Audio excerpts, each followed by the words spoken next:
I want to explore the world. Yan kadalasan sinasabi ng mga nagnanais na malibot ang mundo. At isa sa mga maswerteng ginagawa ito ay ang mga flight attendants. Ngunit ano nga ba ang buhay sa himpapawid? Yan ang ating sabay na i-explore dito sa We Travel dahil mga kasama natin ngayon ang beauty queen turned flight attendant ng isang 5-star airline mutya ng Davao 2015. Walang iba kundi si Begai Guanzon. Hi Begai, kamusta? Hi Dan! Okay lang. Kumusta ka dyan? Okay, so okay naman, naka-quarantine pa din. Okay, Begai, ikaw ay isang beauty queen turned flight attendant. Tell us about your journey mula nung mutya ng Davao until now na naging flight attendant ka na. So in 2015, the year that I won as Mutya ng Davao, I was juggling both my duties as a ambassador of Davao City and also my responsibilities as a sales officer in a bank.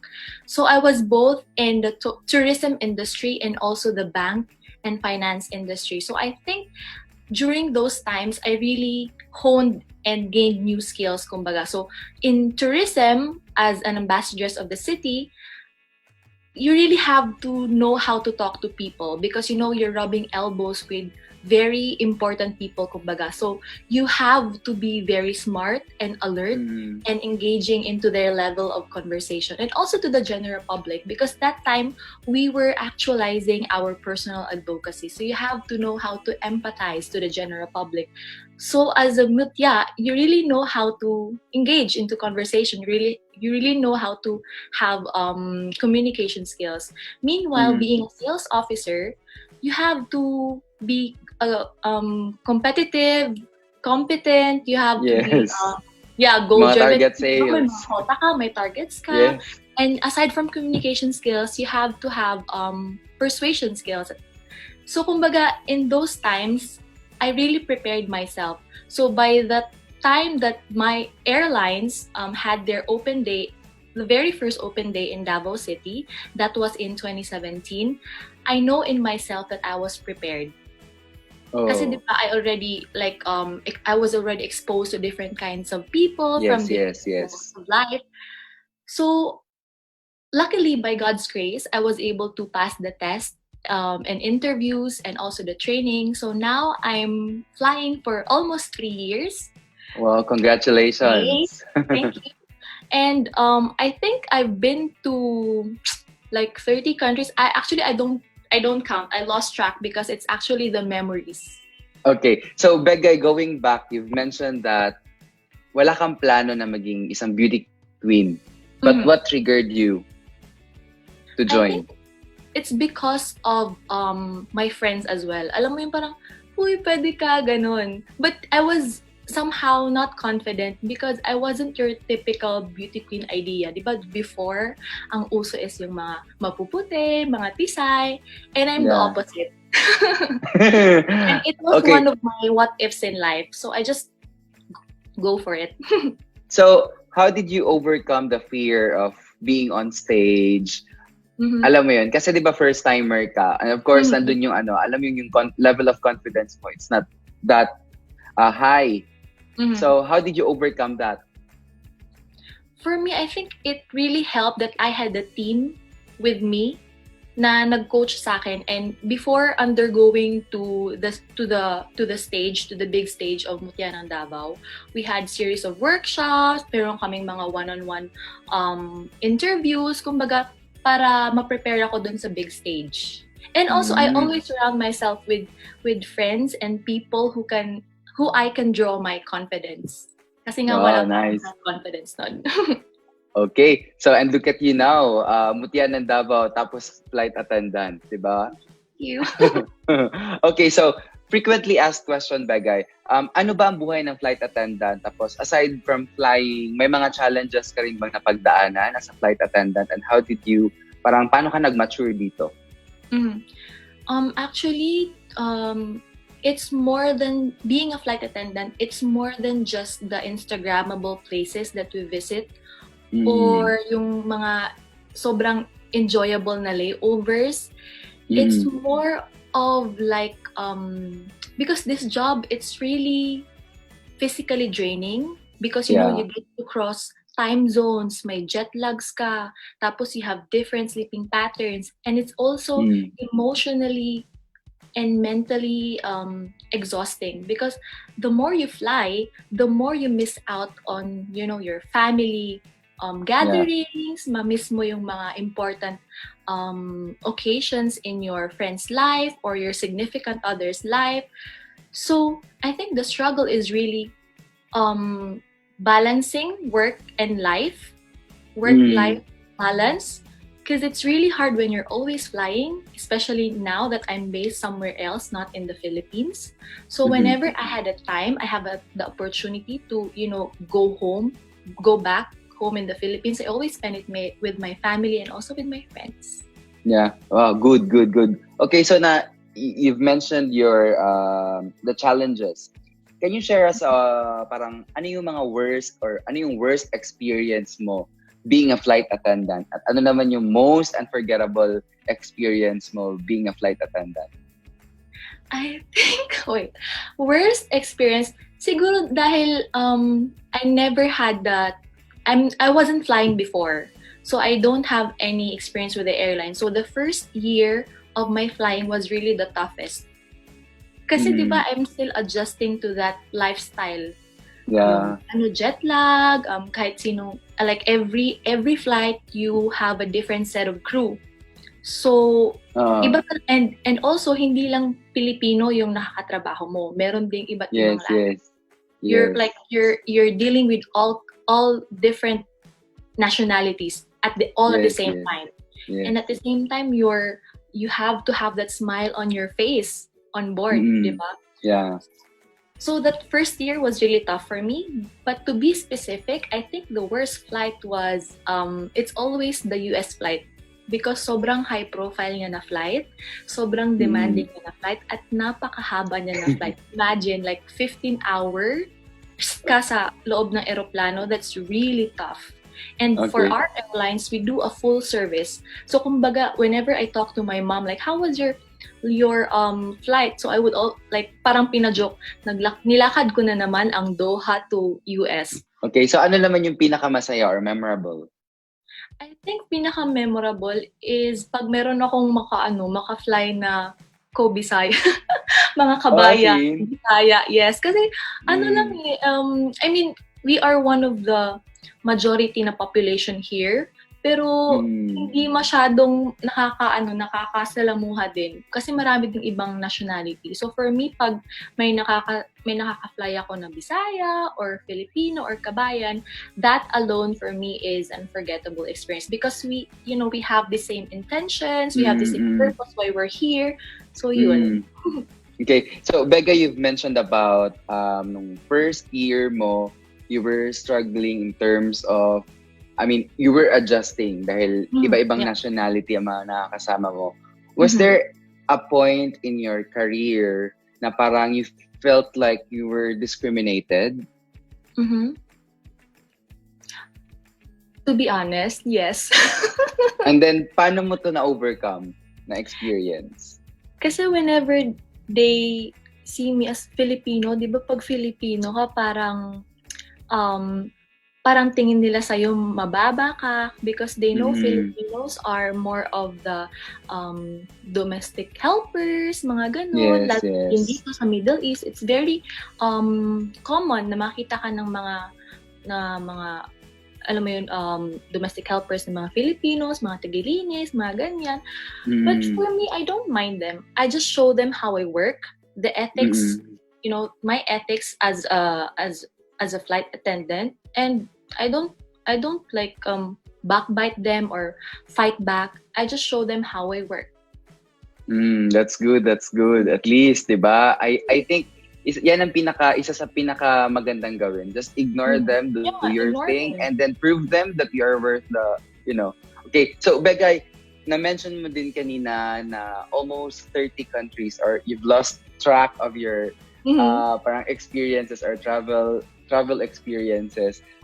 Syempre, kadalasan sa mga Pinoy, they want to go to Europe and experience the kind of life, the European something. Okay, so ngayon, can you share us parang yung food, parang sasabihin ko sa'yo yung mga bansa na napuntahan mo or Okay. mga bansa sa Europe, pero you will share us the food, the culture, the people, yung mga sikat na mga destination sa Europe. Okay?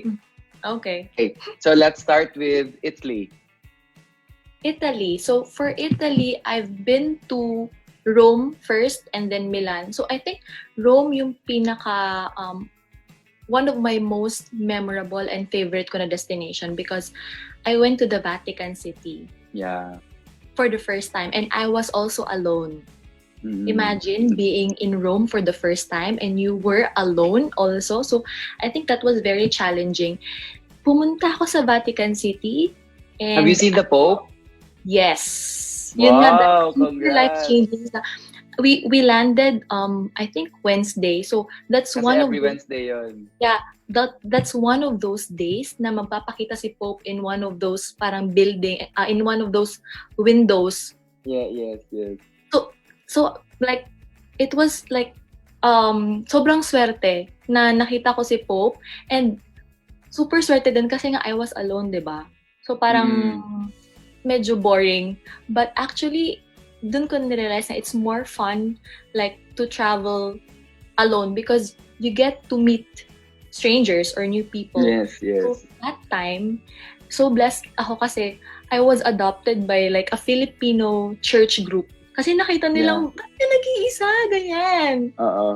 Diba super, medyo dangerous na maglakad ka mag-isa, especially sa Europe, ganyan. And yes, and napansin mo, sobrang daming Filipino sa Rome. Yung mga, kahit yung mga nagbebenta ng mga rosaries, ng mga souvenirs, di ba? Yes. They will guide you going to the souvenir shop. Mm-hmm. And how was the food? Ito yung... Well, kasi... ang taste buds ko kasi more of the sweet side. Okay. So hindi mo masyado na-enjoy ang mga pasta, pizza? Yung pasta nila, medyo hindi ko siya masyadong na-enjoy. Kasi mas ano ko sa sweet side. But na-enjoy ko yung nila, yung pizza, yung bread nila doon, masarap. Yes. And for sure, etong next country, for sure, may share ka na food experience. Kasi sabi mo, di ba, sweet. So, France. France naman. I love their pastries and bread. Kahit yung sa mga supermarket bought lang ng mga bread, it's really nice. Para na siyang pang 5-star, pang fine dining level. I love France. Para silang, people came out straight from a magazine. Sobrang sophisticated, ang gagwapo, ang gaganda, ang classy. It's like, Paris is a big runway. Parang everyday show. Ang ganda ng mga tao. Yes. Okay, let's go to Ireland. Well, Ireland is a bit personal to me because that is one of my layovers na may family ako. Okay. So may family ako dun sa Ireland and they were able to roam me around. So pumunta kami sa parang cliff top overlooking the famous na place. Howth. Yeah, I think it's Howth, the name of the place. Yeah. So is this the feeling mo nasa end ka na ng world kasi sobrang ganda niya. And people there are so courteous. Kahit hindi ka nila kilala, you were just walking by the public park and well, I just have to commend their public park kasi yung public park nila super ganda doon. Parang, private park na sa atin, yung well-maintained talaga. Saka sobrang linis. Sobrang linis. Even if you're just a stranger sa Ireland, they will really greet you, hello, how are you? Like, you're a close friend. Parang ganun. Yeah. So you never felt like you're in a different place. It felt home for me, Ireland. I love it. Okay. So, Czech Republic, Praha. Oh, I love Praha, especially their food. Kasi nga, diba, you know me, I love sweet. So, when you go to Prague, you really have to try their chimney cake and also the beer. Even if you're not a beer drinker, you really have to try the beer. So, you have to try also you have to go also to their, like, Old Town Square. Yes. Na accessible lahat. Oo, accessible lahat doon na may malaking clock. Then, there's this Charles Bridge. It will take you back to medieval times. Maganda ang Praha. It's one of those places na gusto kong balik-balikan. Yun yung parang feel ko sa Praha. Portugal, Lisbon. Okay, so Lisbon is actually the capital of Portugal, right? Even if it's a capital, it feels like a small town for me. Yeah. It has this small town vibe. And we went to this Saint Jorge Castle where you can see the panoramic view of the city. And they're very famous for their, this yung orange brick roof nila, which is very nice. And also I love ang ganda sa Lisbon. This is also one of the places that I want to go back and also take my mom, sana, puhon. They are known for this pastel de nata. It's a very famous dessert. And if you have a sweet tooth like me, you really have to try this one, pastel de nata. It's really, really, really nice. It's like creamy and filling to the tummy. Okay, let's go to Netherlands. Oh, Netherlands. So for Netherlands, I've been to Amsterdam. The most. Yeah, for me, that's if you're an open-minded person, you will love it. Yes. But if you are a conservative, traditional thinker kind of person, so it's kind of like, very different and naughty and wild at the same time. Did you enjoy Amsterdam? Actually, na-enjoy ko siya yung Amsterdam kasi it's very different from here, from where I'm from, right? I'm from the Middle East where everyone is so conservative, walang mga alak around, bawal ang mga ganun. Sobrang open doon. Doon. Meanwhile, in Amsterdam, everything is so open. Prostitution is legal. Cannabis, marijuana is legal. So, anywhere you can see people like smoking, So, sobrang open sa Amsterdam. If you like... Kahit yung candy and, nila, di ba? Candy and cake or something. Parang, di ba, marijuana? Yeah, yung parang... Pero be careful. Lollipops. Na wag ka lang magbili-bili kahit saan kasi nga it might be flavored with, a different flavor. Yeah. Brownies, lahat na lang. Lollipop, lahat. Everything is with cannabis. Yeah. Okay. So, Germany, so I've been to Frankfurt kasi I think more than 10 times already because we had this conversion 380. If you're familiar with aircrafts, 380 is the biggest commercial aircraft. It's the double decker. So for our airlines, we only fly for 380. We only fly to 8 destinations. So ulit-ulit lang yan. Australia, Frankfurt, Germany yan. So maganda sa Germany, beer din. Ang hilig dun sa beer and pork. Like their pork sausage, it's very nice. And also they're famous for their Christmas night markets. Yeah. One of my first first experience with Christmas night market was in Frankfurt, Germany. And it was so nice kasi, di ba pag night market, parang feeling mo mga mga matatanda. Boring. Yes. Actually, it was a mix of matatanda, mga bata, like children, mga tourists, mga locals. So, it's like, kung gusto mo lang, like, a melting pot of tourists and locals, you should go to Christmas night markets and try their local foods. Okay, so let's go to UK. Oh, UK naman, London and Manchester. I've been to London and Manchester shopping. Because I'm a Primark girl. So Primark is very famous among the crew. And also sa London, Big Ben, of course, those typical tourist spots, Big Ben. But the time we went there, it was under construction. So I hope I get to visit again the place when it's like fully renovated and new. And ano pa ba? Covent Garden. Sa London. Actually, Europe, it's parang for me same vibe. Oo, same vibe, magkakamukha lang. What's interesting about London, I think it's their bipolar weather. Kasi mamaya pagland namin umulan, pero paglabas mo ng hotel, sunny na. So you must bring clothes, like a set of clothes para maging ready ka sa kanilang bipolar weather. Yeah, okay. So, Belgium naman. So Belgium, I've been to Brussels. So, the first thing that came to my mind is chocolates. Yes, it's like and the haven of chocolate lovers. Ang sarap. Ano nga yung parang peanut butter nila? Oh, I forgot that. Yung nasa jar. Parang jam nila. Truffles? Because I've tried the truffles. And also Anyway, waffle. ano nga ulit yun? Speculoos! Yeah. Tama. Yeah, speculoos. They have a version of that for the cookie. Parang Yes, cookie yes, and yes. waffle, they have a version of that, speculoos. It's really nice. I remember na ako lang din mag-isa nung nag-Brussels ako. Kasi yung mga Mahilig ka mag-isa, no? Kasi yung minsan, yung mga crew, alam mo na yung mga nakakalipad mong crew, they've been there already, so ayaw na nila lumabas, or parang gusto na lang nila staycation, yung iba naman nagtitipid, alam mo yun, pag malapit na sweldo, wala ka ng budget. so I went there alone, even if, kahit ako lang mag-isa, pinush ko talaga siya because I'm a chocolate lover, and I've read that if you like chocolates, you really have to try the chocolates in Belgium. Kasi Yes, diba, yes. the Godiva is from... Yeah, it's, Godiva, yes. It's a premium quality chocolate, and it's from Belgium. So I tried all the premium chocolates there, even if it's kind of expensive, but you get the total experience of Brussels. Ang sarap. Waffle, speculoos, chocolates, truffles, everything is there. Okay, so last, Spain.